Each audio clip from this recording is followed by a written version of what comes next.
2 लाख मजदूर कहां जाएंगे? 2 लाख मजदूर कहां जाएंगे? पूरी कहानी छत्तीसगढ़ की है और यह खबर आपको देखना जरूरी है क्योंकि 2 लाख मजदूरों का मसला है। खबर क्या है, चलिए शुरुआत कर लेते हैं। समय कम है, खबर ज्यादा है। अब खबर छत्तीसगढ़ से है और यह खबर बहुत बड़ी खबर है। छत्तीसगढ़ में आज रात 12 बजे से 200 छोटे स्टील प्लांट बंद हो जाएंगे। कंपनियों के मालिकों ने बिजली के बढ़े हुए दाम की वजह से फैक्ट्री बंद करने का फैसला किया है। इस फैसले से अब मुसीबत आने वाली है। मुसीबत किसके लिए आएगी? मजदूरों के लिए आएगी। मजदूर परेशान हो गए हैं, डर गए हैं, भयभीत हो गए हैं। मजदूर क्यों डर गए हैं? क्योंकि अब मजदूरों की रोजगार छीन सकता है। असर लाखों मजदूरों पर पड़ने वाला है क्योंकि रोजाना 200-400 कमाने वाले मजदूरों की संख्या 2 लाख है। 2 लाख है। हमारे सहयोगी अनमोल तिवारी ने रायपुर के आसपास की फैक्ट्री में काम करने वाले मजदूरों की कहानी भेजी है। ये मजदूर रायपुर के बिरगांव, उरला और सिलतला में काम करने जाते हैं, लेकिन कल इनके पास काम नहीं होगा। हमारे सहयोगी अनमोल से क्या कह रहे हैं जरूरतमंद लोग, जरा सुना दीजिए।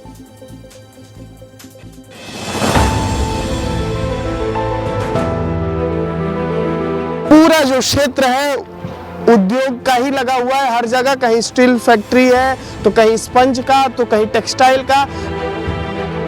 कि बिजली की दर बढ़ाई है सरकार ने, उससे क्या है कि कंपनियां बंद हो जाएंगी तो डायरेक्ट भूखमरी का नौबत आएगा। आज यहाँ छत्तीसगढ़िया या बाहर वाली नौबत नहीं है, भूखा तो सभी लोग मरेंगे। जितने भी उद्योग हैं वो बंद हो जाएगा। स्टील वाला तो सबकी हालत खराब हो जाएगी ना। हम तो भूखा मरने की नौबत आ जाएगी हमारी। तो कंपनी के भरोसे आए हैं। अब प्रॉपर ये भी चीज़ है ना, यहाँ इंडस्ट्री के एरिया में किसी की बहुत किसानी नहीं है। किराया भाड़ा से जी रहे हैं गाँव वाले लोग भी, उसको कहाँ से किराया भाड़ा देंगे बताओ। जब तक हम कमाएंगे वही मजदूरी, यही हमारा रोजी रोटी है। बंद हो जाएगा तो हम नहीं कर पाएंगे। कहीं ना कहीं एक फैक्ट्री से कहीं ना कहीं हजारों आदमी का पेट पल रहा है, हजारों आदमी का घर चलता है। तो यहाँ पे जो है कि एक कंपनी बंद होने से बहुत आदमी का नुकसान हो जाता है, तो हालत 200 कंपनी बंद होने वाली है। तो इसमें आप सोचिए कि कितना बड़ा नुकसान होगा, कितना बेरोजगार हो जाएगा आदमी। बात तो सही कह रहे हैं और याद रखिएगा, विस्तार न्यूज के अलावा कोई चैनल नहीं होगा जो ऐसी ग्राउंड रिपोर्ट करेगा क्योंकि ये गरीब हैं। कौन दिखाता है गरीबों को? एक कंपनी बंद हो जाए तो क्या हाल होता है, और यहां तो 200 कंपनियां बंद होने वाली हैं। रोंगटे खड़े हो जा रहे हैं इनको सुनकर। ये तो सिर्फ झलकियां थी जो आपको दिखाया है, कुछ मजदूरों का दर्द सुनाया, लेकिन हम कोई भी रिपोर्ट दिखाते हैं तो विस्तार से दिखाते हैं। हमारे सहयोगी सिर्फ बाहर घूमने वाले मजदूरों से भी बात नहीं किए हैं। एक मजदूर का परिवार कैसे रहता है ये दिखाने उनके घर भी पहुंचे हैं। इन्हीं कंपनियों में मजदूरी करने वाले विनोद अनमोल को अपने घर ले गए। विनोद के घर पर क्या हाल था, दिखाइए जरा।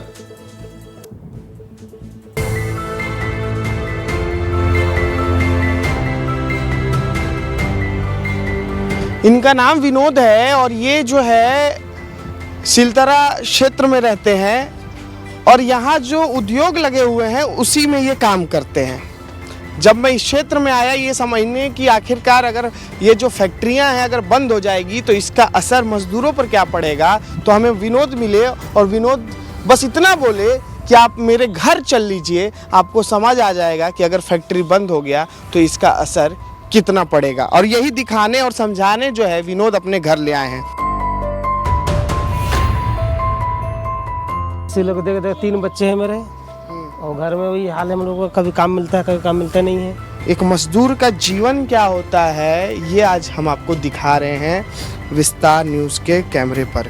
पूरा पानी आने आता रहता है, इधर से उधर से पानी आता रहता है, यहाँ से पानी आता रहता है, ऊपर से पानी गिरता है, इधर से पानी गिरता है।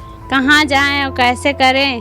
कोई अगर हेल्प करती तो हेल्प मांगते हैं। क्या इन लोग को खिलाती हैं? कभी चावल खिलाते हैं, कभी रोटी खिला देते हैं, कभी ऐसी टोस खवा कर ऐसी सुला देते हैं। किस्मत थी खराब।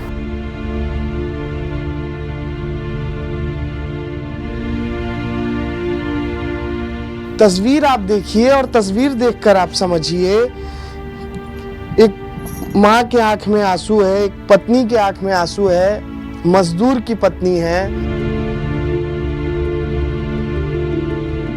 कहीं भी लगा, कहीं जाएंगे, रोड में सोएंगे, नहीं तो क्या करेंगे? फांसी लेकर मरेंगे बच्चों के साथ, हो क्या करेंगे? ऐसा काम नहीं करना है, फांसी वासी क्या करें? कंपनी में सब बंद हो जाएगा सर, तो आदमी क्या करेगा?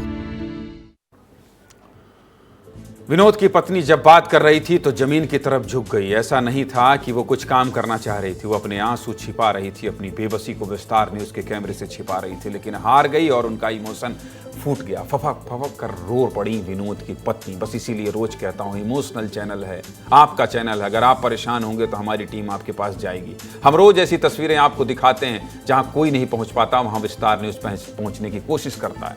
विनोद के पूरे परिवार को भरोसा था कि हमारी मजदूरी करने की मजबूरी को विस्तार न्यूज में दिखाएं। घर के अंदर के बाद घर के बाहर का हाल भी देख लीजिए। देख रहे हैं घर के बाहर राख फैला हुआ है, गंदगी में बच्चा खाली बच्चा घूम रहा है, पैर में चप्पल तक नसीब नहीं है। अगर फैक्ट्री बंद हो गया तो यहां जैसे तैसे चल रही जिंदगी भी खत्म हो जाएगी। ये बेबसी, ये लाचारी क्यों आई है, ये भी समझ लीजिए कंपनी वाले क्यों नाराज है। चलिए सुना देता हूं। ये कंपनियों का हाल ही में जारी हुए एक बिजली टैरिफ से परेशान है कंपनियां जो हैं, क्योंकि बिजली बिल प्रति यूनिट के हिसाब से करीब ₹1.52 बढ़ गया है। बिजली बिल का टैरिफ घरेलू उपयोग, कृषि और फैक्ट्रियों के लिए अलग अलग होता है, लेकिन सबसे ज्यादा टैरिफ फैक्ट्री वालों को देना पड़ता है, क्योंकि सबसे ज्यादा स्टील इंडस्ट्री में ही बिजली खपत होती है। बिजली टैरिफ कितना बढ़ा है बाकी राज्यों की तुलना में छत्तीसगढ़ में, यह भी विस्तार से समझा देता हूं। छत्तीसगढ़ में 2023-24 का टैरिफ ₹6.10 प्रति यूनिट था और अब 2024-25 के लिए नया टैरिफ ₹7.62 प्रति यूनिट का हो गया है। महाराष्ट्र में 2023-24 का टैरिफ ₹8.36 प्रति यूनिट था। 2024-25 में महाराष्ट्र में टैरिफ नहीं बढ़ाया गया है। तेलंगाना में इसी साल का टैरिफ ₹7.15 प्रति यूनिट था। 2024-25 में यहां भी टैरिफ नहीं बढ़ाया गया। इसी तरह मध्य प्रदेश में टैरिफ प्लान नहीं बढ़ाया गया है। मध्य प्रदेश का टैरिफ ₹6.21 प्रति यूनिट था। 2024-25 में टैरिफ नहीं बढ़ाया गया। उड़ीसा में 23-24 का टैरिफ ₹4.75 प्रति यूनिट था। 2024-25 में टैरिफ नहीं बढ़ाया गया। छत्तीसगढ़ के अलावा उड़ीसा, तेलंगाना, महाराष्ट्र, मध्य प्रदेश में भी मिनी स्टील प्लांट की फैक्ट्री है। सबसे ज्यादा महंगी बिजली महाराष्ट्र में है, दूसरे नंबर पर छत्तीसगढ़ है और सबसे सस्ती उड़ीसा में है। लेकिन छत्तीसगढ़ के फैक्ट्री वाले इसलिए नाराज हैं क्योंकि 2023 के बाद काफी राज्यों ने टैरिफ नहीं बढ़ाया, बस छत्तीसगढ़ में बढ़ाया गया, यही वजह है। नए बिजली टैरिफ से परेशान स्पंज आयरन एसोसिएशन के अध्यक्ष क्या कह रहे हैं, सुना दीजिए जरा। हमें उड़ीसा से, झारखंड से, वेस्ट बंगाल से सबसे कंपटीशन, जिंदल पार्क से कंपटीशन करना पड़ता है। उस कंपटीशन में अगर ऐसे बढ़ी हुई बिजली दरों में हम नहीं सर्वाइव कर पाएंगे और हम उद्योग, हमारे को 4,000 रुपये टन का लॉस आ गया है, तो ये बर्दाश्त नहीं कर सकता उद्योग ज़्यादा दिन तक। तो जब तक ये सरकार अगर वृद्धि लेगी, वापस लेगी तो हम चालू रहेंगे, नहीं तो कल से रात से 12 बजे से सब उद्योग बंद हो जाएंगे। इतने लोगों के जिंदगियों का मसला है और इतने फैक्ट्री के मालिक परेशान हैं और कह रहे हैं कम करो, तो सरकार भी तो जवाब देगी। सरकार संवेदनशील है। सरकार ने क्या कहा है और कब तक इस पर राहत मिल जाएगी? अरुण साहु कुछ कह रहे हैं, डिप्टी सीएम, सुना दीजिए। देखिए, अन्य राज्यों की तुलना में हमारे राज्य में बिजली की दर क्या है सभी को पता है।